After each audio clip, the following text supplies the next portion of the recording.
Nah, kalau misalnya suatu waktu teman-teman ketemu sama orang yang memutuskan untuk child free atau membaca artikel atau at least mungkin mengetahui hal-hal tersebut di sekitar tetangga atau mungkin keluarga dan sebagainya, yang supaya tidak menimbulkan perdebatan dan juga bagaimana menyikapi dengan bijak, yang tadi sempat saya mention di awal adalah kita paham dulu sebenarnya kenapa dia memilih untuk mengambil keputusan itu.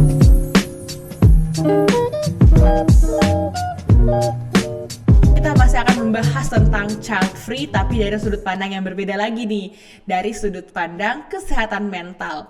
Kira-kira apa sih yang membuat seseorang bisa memutuskan untuk child free? Bagaimana menghadapi stigma ketika seseorang memutuskan untuk child free? Dan apa dampak-dampak kesehatan mental yang didapatkan oleh seorang wanita atau pasangan yang memutuskan untuk child free? Kita akan membahasnya dengan seorang expert pada kesempatan kali ini. Saya telah bersama dengan Kakak Andi Aisyah Amara, sarjana psikologi. Oke, kita sapa dulu ya. Halo, Kak Andi. Halo, halo Kak Oke Iin. nih, apa Halo kabar? semuanya. Kak Andi, apa kabar? Iya, Alhamdulillah kabar baik, sehat Kak. Gimana Kak, Kak Iin kabarnya? Alhamdulillah sehat. Kita bukan kakak-kakak ya. Kita bukan kakak Oh, ya, oke kita Kak, nggak kakak-kakakan. apa-apa. Oke deh. Nah, kayak gini, kesibukannya sekarang apa aja sih? Oke, kalau kesibukan utama sekarang lagi kerja di salah satu perusahaan Mhm. telekomunikasi sebagai new employee ya. Ya mungkin Oke. kayak wanita karir begitu ya, kerja. Kemudian juga Wow. selain itu di komunitas juga sebagai founder komunitas yang berfokus pada isu disabilitas, isu sosial juga, dan juga ada beberapa proyek-proyek yang sedang dijalankan dalam isu terkait dengan sustainability atau keberlanjutan. Mungkin mendukung pembangunan nasional Indonesia juga ke depannya. Wah, mantap Gitu banget. sih. Jadi pas banget sih mengundang seorang yang fokus ke pembangunan nasional, kita bahas child free. Yang katanya sih karena takut akan adanya overpopulasi dunia kayak gitu. Nah, kalau Kai Hmm. sendiri bagaimana nih tanggapan Kai terkait dengan child free dari sudut pandang kesehatan mental? Oke, jadi teman-teman semua dan Kak ini sendiri, kalau kita bicara soal kesehatan mental, menurut saya ini sesuatu hal yang perlu kita pahami dulu nih ya. Kenapa sih orang dan bagaimana sih sebenarnya orang disebut sebagai pribadi yang memiliki kesehatan mental? Kalau kita merujuk pada misalnya beberapa indikator, paling dekatnya mungkin WHO ya, yang menjelaskan tentang ada 3 nih indikator kesehatan mental. Kita percaya betul kalau orang yang punya kesehatan mental, yang pertama kenali dirinya punya kelebihan kekurangan. Ya at least kita tahu ya kalau kita ditanya kamu Aisyah kelebihannya apa, bisa apa, dan kita juga kenali kekurangan kita seperti apa. Ya sama ya kalau kita lagi wawancara kerja juga sering ditanya kayak gitu sama interviewernya. Kemudian yang kedua, kita mampu menyelesaikan masalah-masalah dalam kehidupan. Ya masalah-masalah kecil. Kalaupun memang yang besar butuh bantuan orang lain, is it okay? Karena kita we are a human gitu ya, yang punya juga tadi kelemahan. Sama yang terakhir, kita mampu untuk bisa berbaur atau paling tidak punya interaksi sosial dengan lingkungan sosial kita, ya bagaimana kita makhluk sosial gitu. Nah kalau bicara soal child free tadi yang disinggung sama Kak Iin, ini menurut saya isu yang cukup debatable ya Kak, sangat-sangat Mhm. diperdebatkan. Ya. Tergantung perspektif kita memandangnya dari mana. Kita bicara soal dari agama Kak, kalau kayak kita misalnya Muslim, atau misalnya dari sudut sosial budaya, atau behavior, human behavior, atau dari paradigma-paradigma yang berbeda dari teman-teman yang lain. Nah, kalau saya memandang child free sendiri ini sebenarnya lebih kepada jangan menganggap bahwa ini sebagai sebuah kayak konsep atau kayak teori yang udah dikaji gitu kan ya, dia seperti apa ya, pengambilan keputusan, pengambilan keputusan perempuan, atau kalau bisa dibilang pengambilan keputusan suatu keluarga untuk mengambil keputusan yang memang akan melangsungkan misalnya pernikahan atau menjalankan keluarganya sampai beberapa tahun ke depan dengan memutuskan untuk tidak memiliki keturunan, dalam hal ini anak gitu ya. Entah itu nanti misalnya ada jangka waktu sampai berapa tahun, atau misalnya betul-betul sama sekali memutuskan untuk tidak gitu ya. It's whatever dan terserah dari keluarga tersebut. Ya. Jadi jangan sampai teman-teman menganggap seperti kayak konsep insecurity. Kalau insecurity kita bahas memang di psikologi. Kenapa orang bisa insecure dan seterusnya. Kalau ini memang lebih ke pengambilan keputusan orang untuk tentang hidupnya ke depan. Ya. Kenapa dia debatable? Soalnya kita bicara soal pengambilan keputusan pribadi, cukup privasi ya, sama seperti kenapa orang mau menikah, sama seperti kenapa orang mau memilih pasangan, itu tidak bisa dicampur adukan dengan kebijakan pemerintah. Terlalu Ya. jauh pemerintah masuk ke intervensi seperti itu, sementara itu adalah hal-hal yang sangat privasi untuk pengambilan keputusan. Nah, tadi Kak In sempat nyinggung kenapa sih orang bisa mengambil keputusan untuk child free itu, gitu. Bisa banyak Kak alasan-alasannya. Jadi pertama bisa saja dari Pengalaman-pengalaman masa lalu. Kalau di psikologi biasa kita sebut dengan kita biasa mengkajinya dengan pendekatan psikoanalisa. Jadi kita coba menggali sebenarnya pengalaman masa kecilnya, apakah ada trauma-trauma tertentu atau kecemasan yang mungkin belum selesai di masa kecil, direpres ke alam bawah sadar, nggak selesai juga, jadinya jatuhnya di masa ketika dia dewasa atau ketika dia memulai hubungan keluarga dengan pasangannya. Dalam hal ini kalau perempuan ya dengan suaminya, gitu. Nah, itulah kenapa mungkin pentingnya juga kita ketika nanti menjadi orang tua atau punya adik, punya sepupu dan seterusnya, itu jangan sampai kita membiarkan ada luka-luka masa lalu yang belum selesai, lantas kita mungkin menganggapnya itu hal sepele. Ternyata bakal ngefek ke pengambilan keputusannya di masa yang akan datang. Gitu. Itu mungkin dari perspektif masa lalu ya. Jadi penting banget ketika kita mengenali ada teman-teman atau adik-adik kita yang mungkin ada gejala-gejala psikologis supaya langsung ditangani oleh profesional gitu ya, oleh psikolog ataupun psikiater. Kemudian yang kedua, faktornya bisa juga disebabkan karena lingkungan, ya. Mungkin juga pernah lihat atau pernah baca tentang budaya-budaya di luar ya. Kalau misalnya kita bandingkan kita di daerah timur kemudian daerah barat gitu ya, di sana kan kalau kita lihat mereka cukup individualis. Sementara kalau kita orang Indonesia ataupun daerah Asia itu kita memang dikenalnya sebagai budayanya kolektivisme. Di mana kolektivisme memang kekeluargaan, banyak orang saling dukung, saling bergotong royong. Sementara kalau di luar memang cukup individualis. Saya meraih sesuatu because of me, karena saya, dan tidak ada campur tangan yang lain. Kalau kita kayaknya masih sedikit depend sama keluarga dan juga teman-teman sekitar. Jadi ada plus minusnya juga, dan tergantung bagaimana kita memandang perspektif kita ketika kita misalnya berinteraksi dengan orang di luar dari budaya kita. Ya, bisa saja karena itu, karena mungkin sudah banyak membaca kajian-kajian tertentu, melihat paradigma mungkin tentang budaya patriarki, ya itu saya sempat membaca juga bahwa ternyata ada juga faktornya karena dia menganggap bahwa kenapa sih perempuan harus misalnya setelah menikah ya pasti harus punya anak gitu, anak pertama, nanti merencanakan anak kedua, anak ketiga. Betul. Apakah perempuan tidak diberikan kebebasan, gitu, kebebasan untuk menentukan bahwa saya menikah, ya menikah begitu. Pengalaman keputusan saya mau ini, dia bukan sesuatu yang harus bagi dia. Kembalikan ke saya mau punya anak, ya saya akan punya anak. Kalau saya nggak mau, ya enggak. Gitu. Jadi itu karena dia menganggap bahwa budaya tentang setelah menikah harus punya anak itu karena terlalu patriarki, terlalu menyudutkan perempuan untuk harus pada sesuatu yang sudah regenerasi gitu, sudah regeneratif berada pada perempuan gitu. Itu bisa juga disebabkan karena itu. Jadi bisa banyak sih Kak, jadi nggak bisa kita langsung menjustifikasi bahwa karena misalnya luka masa lalu, karena misalnya budaya, nggak bisa, harus ditanyakan dulu ke orangnya kenapa mengambil keputusan itu. Jadi kita ketika bertemu sama orang yang memiliki keputusan untuk child free sebisa mungkin untuk jangan langsung melakukan justifikasi. Jadi ditanya dulu mungkin alasannya atau biarkan dia bercerita dulu lebih dalam. Iya. Begitu. Dan katanya sih paling banyak memang alasan yang paling banyak sih finansial ya, karena ketakutan untuk menghidupi dan sebagainya, apalagi katanya dunia ini keras dan sebagainya. Nah, tadi Aisyah sempat menyinggung tentang trauma masa lalu. Kira-kira nih Ai, kalau orang-orang yang memutuskan child free ini, apakah perlu nih kita lakukan assessment terlebih dahulu? Kita cek dulu apakah dia membuat keputusan itu dalam keadaan memang secara mental atau secara sadar, atau mungkin karena ada pengaruh-pengaruh tadi gitu. Siapa tahu bisa diterapi dulu nih, misalnya punya kecemasan atau rasa trauma dan masa lalu, kayak seperti itu. Bagaimana menurut Ai sendiri? Oke Kak Iin, ya menarik ya pertanyaannya. Jadi teman-teman bicara soal terapi ataupun seperti itu, kita kan kalau di psikologi sendiri kan orang memutuskan untuk pergi konseling itu kan nggak bisa dipaksa. Jadi nggak bisa kita giring gitu kan. Mungkin teman-teman juga mungkin udah familiar, tidak mungkin kayak ya kamu harus kesini, nggak bisa, harus dengan kesadarannya sendiri bahwa oke, saya butuh memang misalnya pelayanan psikologi atau layanan-layanan untuk konseling. Untuk memenuhi mungkin apa sesuatu yang kurang dari saya. Jadi kita harus make sure memang dia merasa butuh. Nah, karena kalau tidak, itu agak efektivitasnya nanti agak bisa lebih minim gitu dicapai seperti itu. Nah, kalau tadi yang sempat saya singgungkan mengenai pengalaman-pengalaman masa lalu, kan kita juga tidak bisa menjustifikasi sebelum betul-betul menggali informasinya.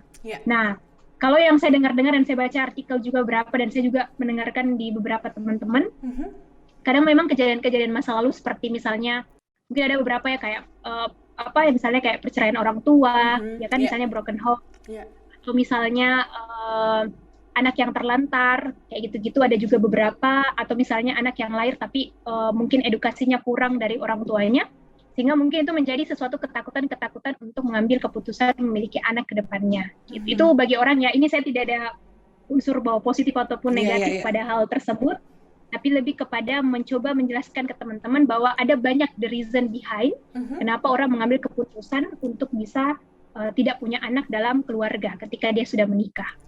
Gitu Kak. Oke deh, makasih banyak banget Aisyah. Jadi memang ada harus menggali terlebih dahulu ya, lebih dalam lagi. Memang untuk masalah konsep itu memang kembali ada kepada pribadinya ya Aisyah. Oke deh. Nah, baik, gimana kalau terkait dengan stigma? Sekarang kan kita takut sekali nih dengan stigma yang muncul, stigma negatif yang muncul dari pilihan child free ini. Nah, kira-kira bagaimana, karena kadang-kadang ada orang yang tidak menyuarakan atau tidak speak up tentang keputusannya, ada yang malah diam-diam aja, nanti ditanya baru, oh iya saya memang memutuskan untuk child free, seperti itu. Gimana tuh dengan orang-orang yang takut dengan stigma ini? Oke. Bicara soal stigma, ya bukan hanya pada saat child free aja ya, ini pun kalau di pandemi COVID aja ya, itu misalnya orang yang punya gejala itu sekarang udah jauh lebih takut orang untuk misalnya punya gejala batuk atau demam dibanding misalnya gejala-gejala sakit yang di luar gejala COVID, karena itu stigma memang sangat ini ya, dia menggiring opini soalnya, karena kan dia berangkat dari asumsi-asumsi, kemudian masuk ke prejudis, dari prejudis masuk ke stigma, jadi tingkatannya itu dari beberapa tahap baru sampai ke stigma, kan udah hampir kayak sesuatu yang sebenarnya seperti berlaku di masyarakat tapi tidak tervalidasi dengan ilmiah gitu. Tapi seakan-akan dipercaya gitu.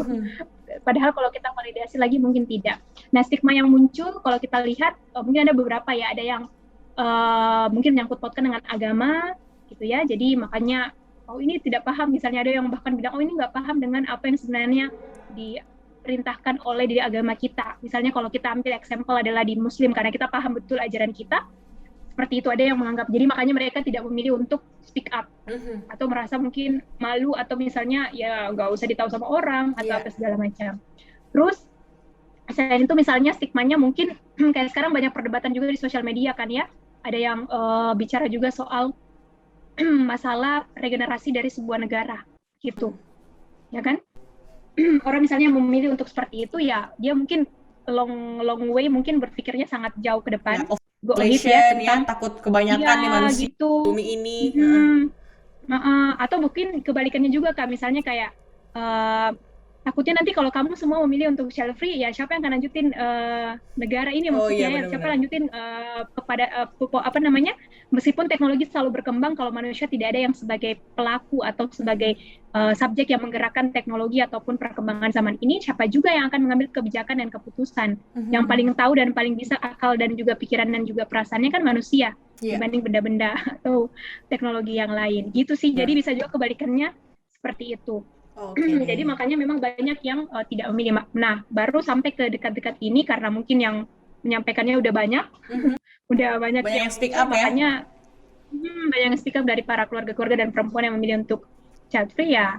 Jadinya terungkaplah mungkin info-info tersebut. Bahkan ketika tadi saya coba baca-baca lagi artikel, banyak juga nih ternyata penelitian ya, yang sudah mulai banyak meneliti tentang keputusan untuk child free dalam keluarga. Iya, salah satu penelitian itu mengatakan bahwa dari tahun 70 sampai tahun 2000-an ada peningkatan sampai 10% loh Aisyah, orang-orang yang memutuskan untuk child free di Amerika dan Eropa. Kalau Aisyah, kalau Asia sih belum tahu ya datanya. Belum tahu ya, betul. Nah, kalau misalnya nih kemarin kan heboh karena influencer yang mengumumkan. Nah, sebagai ini buat edukasi ya Aisyah, kira-kira ketika kita mendengar sesuatu informasi yang mengejutkan gitu ya, informasi yang the box gitu, apa sih yang harus kita lakukan agar tergiring dengan mudah ataupun dengan tidak mudah terbawa dengan opini-opini tersebut kayak gitu Syaisyah? Ini mungkin lebih ke edukasi buat teman-teman ketika mendengar kalian itu nggak langsung setuju ataupun nggak setuju, tapi apa sih proses perlu dijalani agar kita bisa memutuskan itu dengan gitu, ataupun ketika menerima informasi bisa lebih bijaksana gitu ya. Iya betul sekali ya, tapi memang pada dasarnya dinamika manusia memang sangat-sangat bervariasi ya. Kita juga nggak bisa ngatur dan kendalikan komentar orang lain. Yang bisa kita kendalikan adalah diri kita. Bagaimana kita berperilaku di media sosial misalnya, berperilaku di dunia nyata pun juga seperti itu ya. Sikap dan juga tanggapan orang is based on our personality juga, atau apa yang kita lakukan dan kita ucapkan. Nah, kalau misalnya suatu waktu teman-teman ketemu sama orang yang memutuskan untuk child free atau membaca artikel atau at least mungkin mengetahui hal-hal tersebut di sekitar tetangga atau mungkin keluarga dan sebagainya, yang supaya tidak menimbulkan perdebatan dan juga bagaimana menyikapi dengan bijak, yang tadi sempat saya mention di awal adalah kita paham dulu sebenarnya kenapa dia memilih untuk mengambil keputusan itu. Apakah mereka bahagia dengan hal tersebut? Apakah mereka sudah mempertimbangkan konsekuensi resiko dari itu? Dan ketika mereka mampu menjawab itu, kemudian mampu mempertimbangkan, mereka paham betul konsekuensi resiko terhadap keluarga, kondisi, dan juga mungkin tentang kesehatannya mereka, berarti mereka udah secara penuh untuk mengambil keputusan itu dengan tegas gitu. Keputusannya mereka.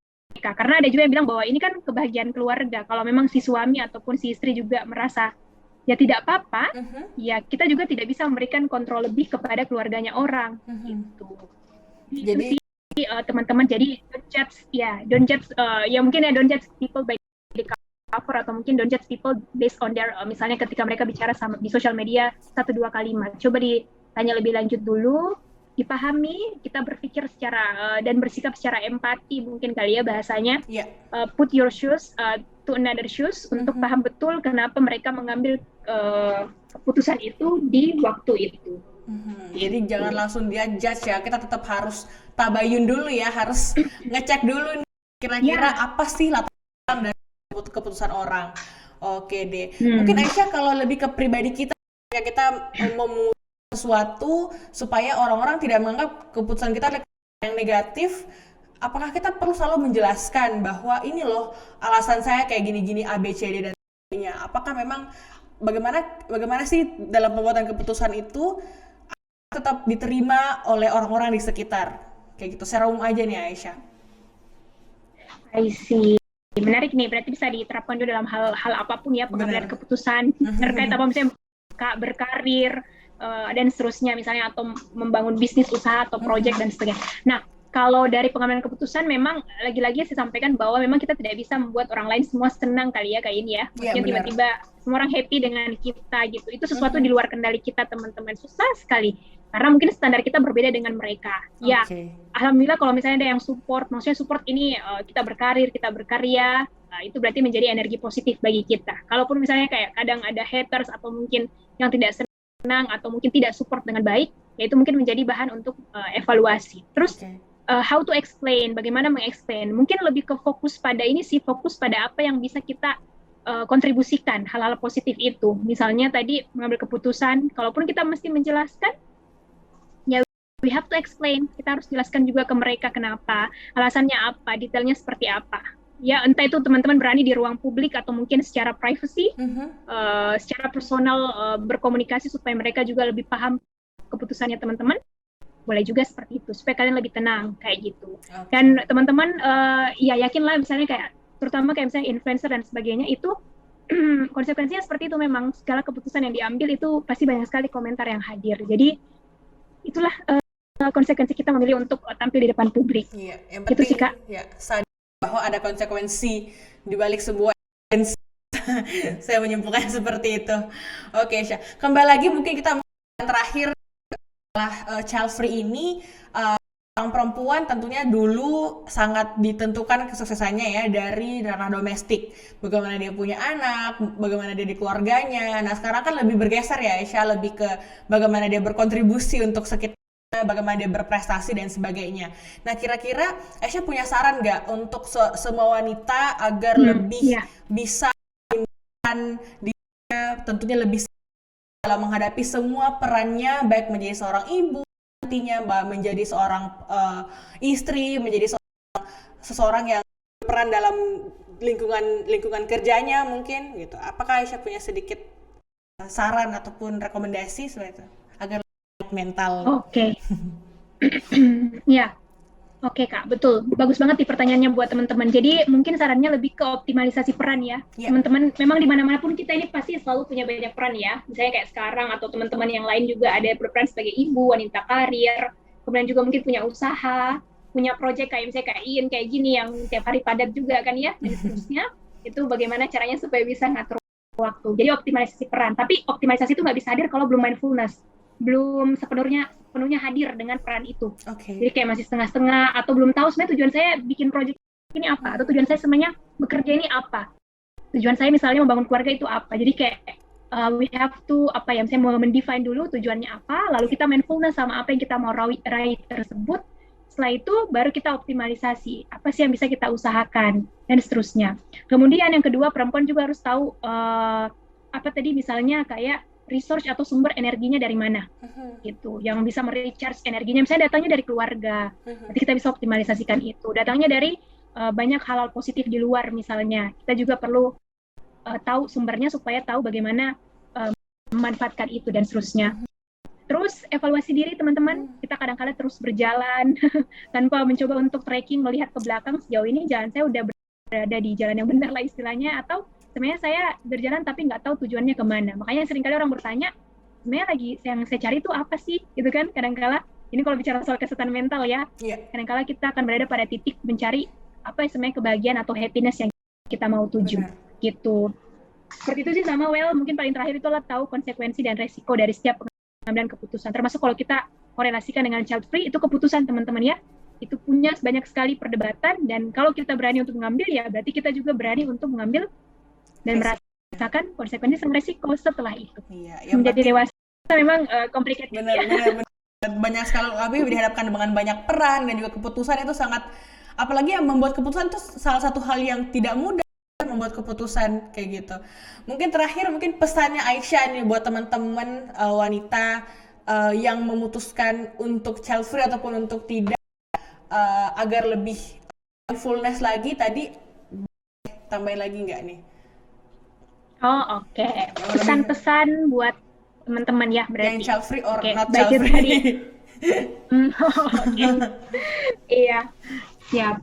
Jadi teman-teman tadi udah disampaikan di awal bahwa ini keputusan ya, jadi tidak ada memihak atau apapun, semuanya kembali ke teman-teman. Kalaupun misalnya bagi yang misalnya memutuskan untuk child free di keluarganya saat ini, di hubungannya saat ini, berarti betul sekali bahwa perlu sebelum pengambilan keputusan memang harus dalam keadaan sadar ya. Tadi mungkin sempat disebut sama Kak Iin, harus sadar, harus betul-betul tanpa paksaan. Kemudian kenapa mengambil keputusan itu, sama yang paling penting konsekuensi dan resiko setelah mengambil keputusan itu udah dipikirin sebelum final mengambil, ini A, B, C, D dan seterusnya. Jadi ketika ternyata konsekuensi itu hadir seperti stigma, perdebatan keluarga, dicemooh, atau mungkin ada keluarga yang tidak terima, ya kita udah tahu bagaimana menghadapi itu karena kita udah memikirkan sebelumnya jauh-jauh hari. Kalau misalnya seperti itu ya, jadi menanggapinya juga dengan bijak, dengan penuh alasan, dengan detail dan memang tahu kenapa harus seperti ini gitu. Kemudian kalau yang bagi yang teman-teman misalnya yang tadi kebalikannya gitu ya, misalnya memutuskan untuk dengan berbagai macam juga pertimbangan yang lainnya, teman-teman juga bisa improve diri. Misalnya tadi memiliki anak, punya keluarga ya, ada anak, kemudian bekerja juga mungkin, atau mungkin memilih untuk menjadi ibu rumah tangga atau apa segala macam. Teman-teman ingat bahwa karir itu tidak hanya sekedar yang menghasilkan uang, tapi keputusan kita untuk menjadi ibu rumah tangga itu adalah karir, karena dia bicara soal sepanjang hidup. Apa sesuatu yang bisa kita senang gitu menghadapinya di setiap sepanjang hidup kita. Itu kita optimalkan, kemudian kita tadi mindfulness, lalu kita tahu konsekuensi resiko kita juga untuk mungkin konsekuensi resiko kalau memutuskan untuk memiliki anak, ya konsekuensinya berarti harus mengurus, merawat, mendidik, dan juga bertumbuh bersama gitu, saling melengkapi dan juga learning by doing dengan mengasuh anak tersebut gitu. Jadi it's fine teman-teman, nikmati prosesnya karena semua proses pasti mendewasakan, pasti banyak hal yang membuat kita menjadi lebih banyak belajar. Terus berkaryalah sesuai dengan passion masing-masing, lalu berkontribusilah sesuai dengan bidangnya masing-masing. Oke, mantap banget. Makasih banyak Aisyah. Saya seperti konseling sesi khusus dengan Aisyah nih. Oke, terima kasih banyak Aisyah untuk insight-insightnya yang sangat menarik sekali tentang child free dan kesehatan mental. Sebagai wanita kita harus saling mendukung ya, jangan saling menjudge mungkin ya, jangan saling melemparkan stigma ataupun jangan menjudge pilihan-pilihan orang, tapi mungkin lebih bagaimana kita lebih toleran mungkin ya, atau gimana ya namanya ya Aisyah ya, lebih memahami aja lebih kali memahami kita ya. Jadi pilihan-pilihannya orang. Oke deh, terima kasih banyak Aisyah untuk sharing malam hari ini di Set Podcast. Semoga obrolan kita ini bisa membawa banyak pencerahan dan juga manfaat buat teman-teman semua, dan sampai jumpa di episode berikutnya ya Aisyah, di kesempatan berikutnya. Oke deh Ai, terima kasih. Sehat selalu ya dan keluarga di Jakarta. Semoga sehat dan inspirasi kita semua. Amin. Thank you. Sehat juga Kak In. Oke deh, makasih Aisyah. That's the end of the session.